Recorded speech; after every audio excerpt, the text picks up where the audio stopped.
अस्सलाम वालेकुम मोहतरम नाज़रीन, कैसे हैं आप। आज मैं आपके लिए लेके आया हूँ नहायत ही मुफीद ऑप्शन, जो कि कमर्शल 8 मरले का प्लाट मेरे पास आज आया फॉर सेल के लिए।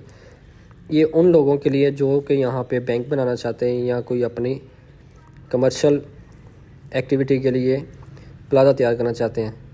तो आज मैं आपको इसका पूरा एरिया विज़िट करवाता हूँ। ये जो आप मेन एरिया देख रहे हैं, ये पार्क स्ट्रीट लाहौर का थर्ड राउंड अबाउट है।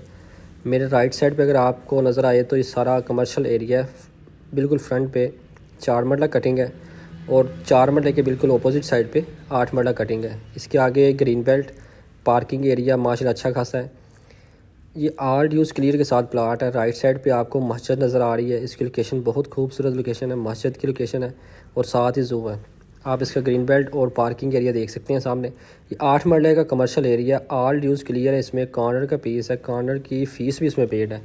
फर्दर डिटेल के लिए स्क्रीन पे मेरा नंबर मेंशन है, आप रब्ता कर सकते हैं। अल्लाह हाफिज़।